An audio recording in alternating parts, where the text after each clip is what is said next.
On this episode of Redlit, dance director invokes ProRevenge on himself. No, I won't land the plane in a field. Dance director invokes ProRevenge on himself. Here's another little tale from my days of working in theater. This takes place in the mid-80s. Names changed to protect the guilty. So there I am, sat at home with my feet up watching a bit of telly with her indoors, and nursing a rather fine single malt, when the phone goes off. It was Jake, a dance director I'd worked with some years previously. Now Jake was not exactly the nicest individual. He was arrogant, possessed of an ego the size of small planet, and was generally a right royal pain in the fundament to work with. Still, I was curious to know why he had called me up after so many years. He informed me in breathless tones that he was putting together a new dance company utilizing the best and brightest dancers and choreographers, and was soliciting my skills to handle the sound design. He had also booked a major West End theater for an afternoon to host the showcase performance, where had been invited a whole slew of potential serious money backers and members of the press. In short, this was supposed to be a prestigious event to not only highlight a dancing troupe with some serious chops, but also highlight some of the very best choreographers currently working. The ultimate plan was to take an expanded version show on a UK and European tour, for which my services would also be required. One choreographer in particular, Alex, was at that time enjoying huge success with a big West End show, both as choreographer and director, which had also garnered a number of major awards. Alex was also a personal friend of mine. We regularly drink in the same pub of a lunchtime and evening. He was the sweetest guy imaginable.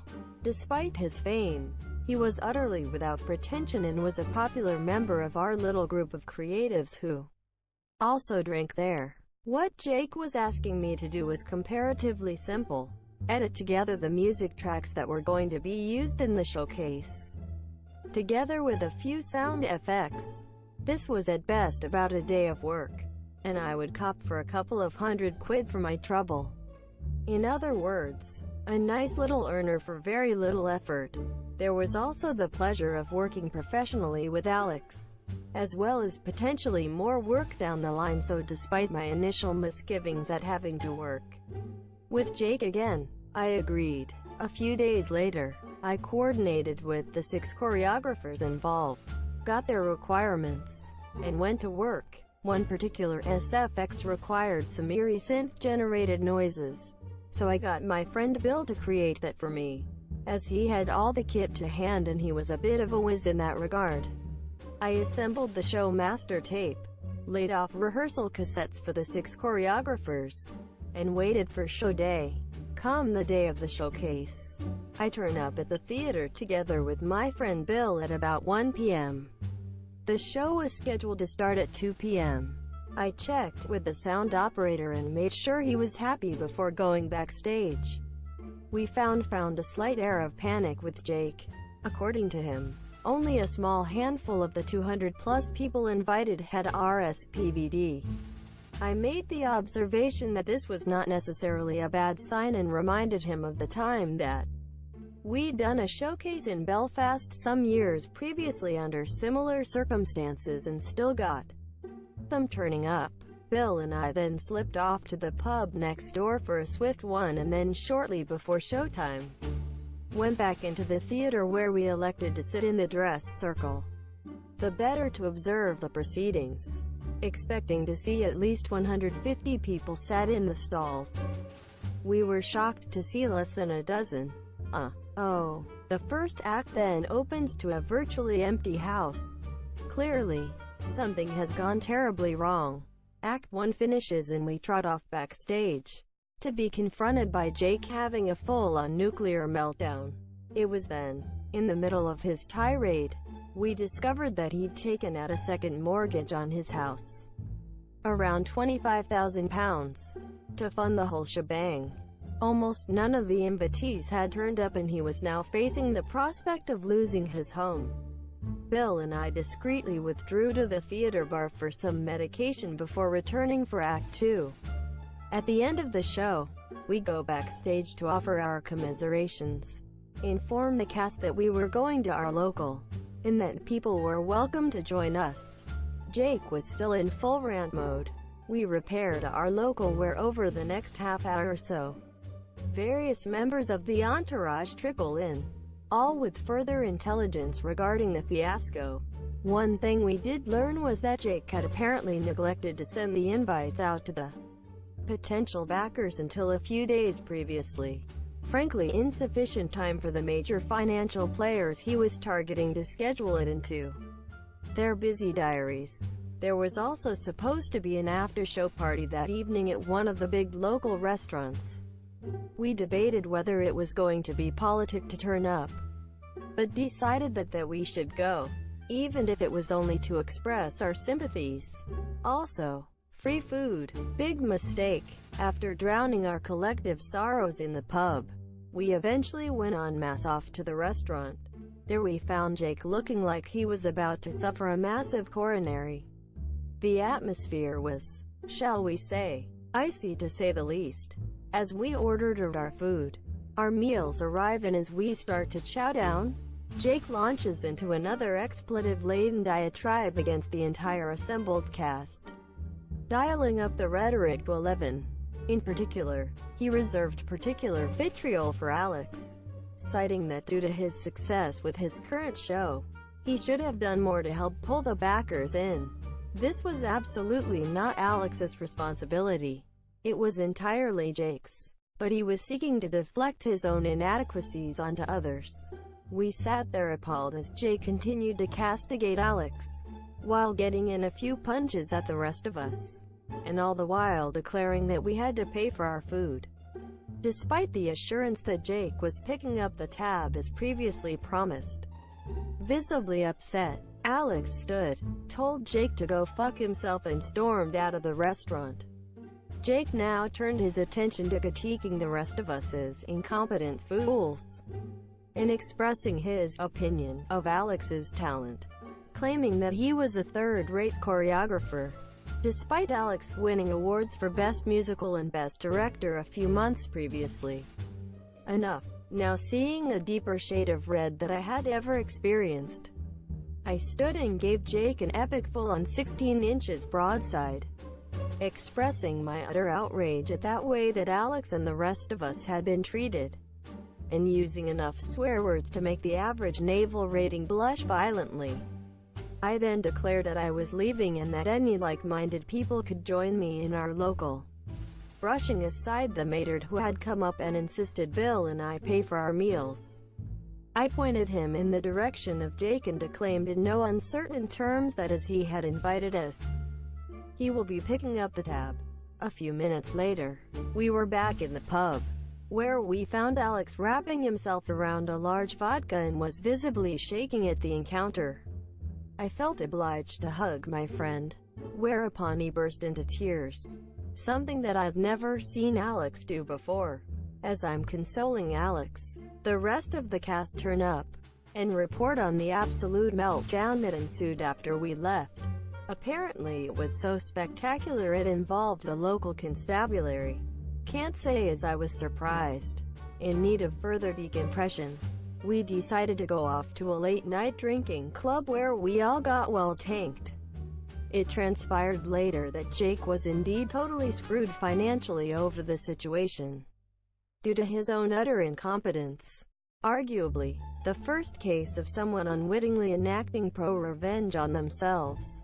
No, I won't land the plane in a field. *** Note: all names have been changed for privacy reasons. TLDR at the bottom is your ***.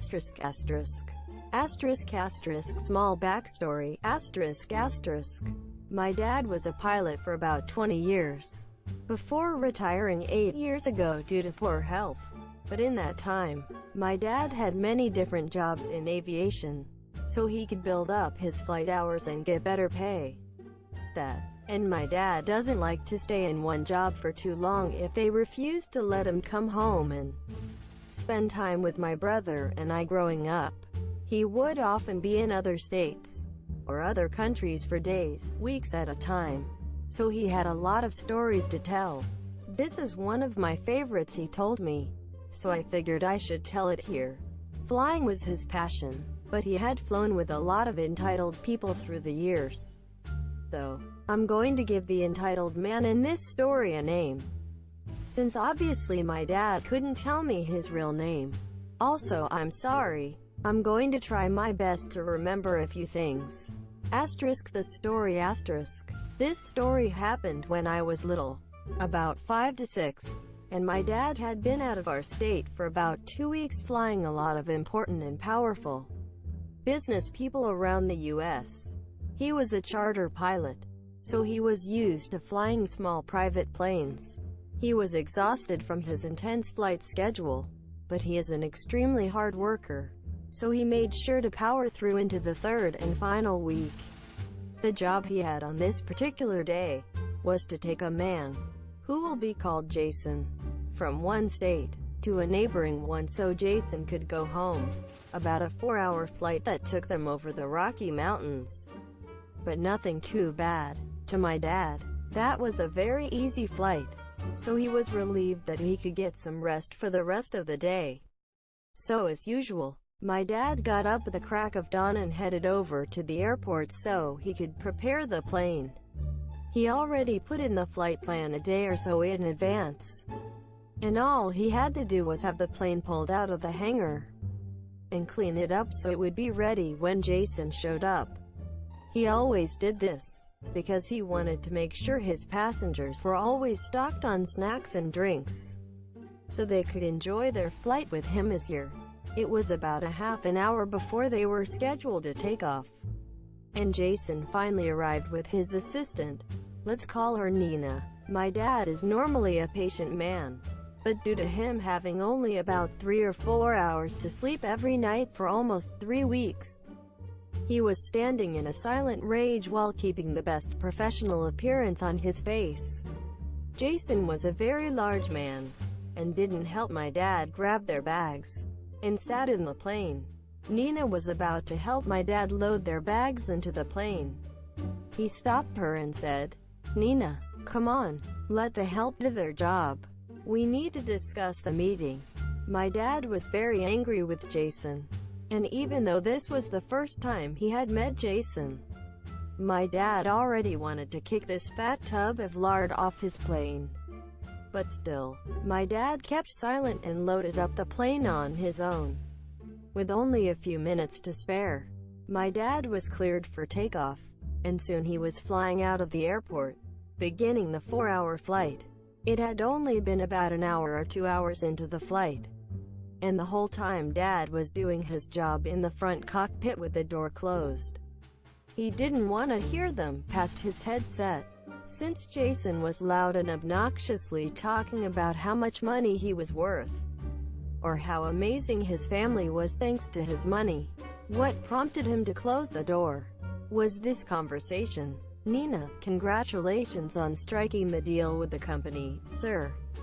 Jason: "Of course I struck the deal. If they didn't, they would be garbage and not worth the CEO's time or money."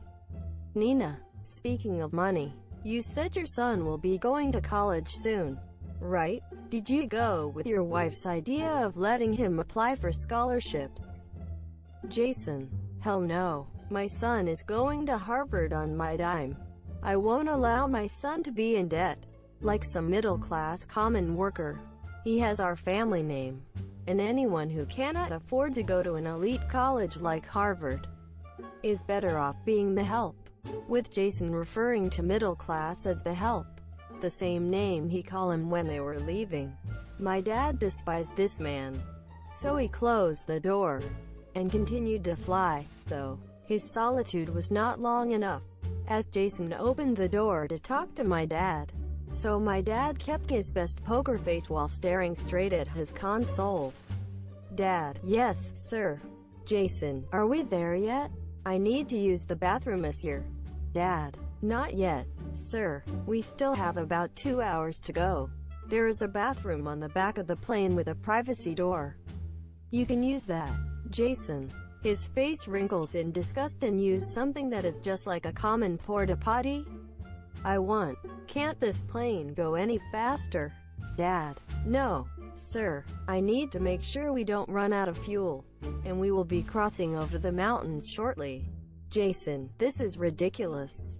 Exclamation mark. Land this plane now. I know we are near another airport. Dad: I'm afraid I can't do that, sir. Jason: and why the hell not? Exclamation mark. I told you to land. Finally having enough of this man, turns to look up into his eyes with pure anger. In truth, Dad could have tried to get permission to land from the closest tower, but he was not about to have someone like him have him risk his perfect flying record. So he hatches a sadistic plan in his head. Dad: with all due respect, sir, no one tells me when to land my plane. Ever. In the last city before the mountains we passed already. Jason: NGH. Don't lie to me. Just land. Dad: unless you plan on peeing in the bushes, or out in an open field, I suggest you use the bathroom in the back. Jason: this is ridiculous. Just land. Dad: I won't land until we get there. Jason: so where am I supposed to use the bathroom? Question mark. Dad: trying not to give an evil smile, I guess you're going to have to hold it. Now, sit down, With that, he closed and locked his door, so Jason would have to leave him alone. Though before he did, he caught a glimpse of Nina, who looked frustrated and embarrassed.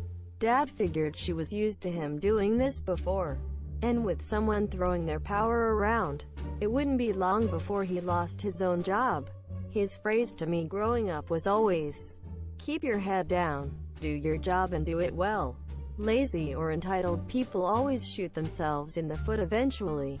Shine above the rest. The 2 hours finally passed, and as they landed at the airport, my dad began to carefully make his way towards the terminal.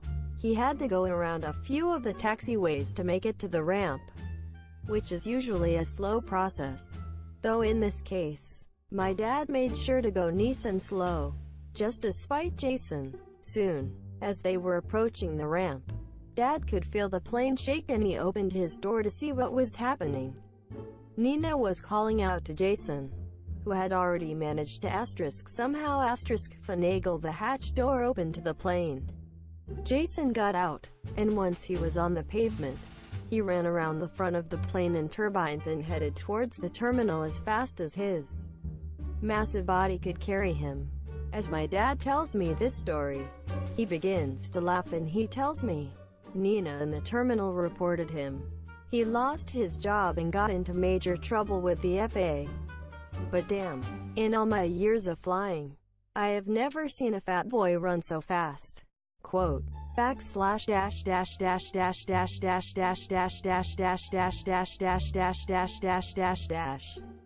TL. Doctor. Dad was flying Jason and Nina for 4 hours.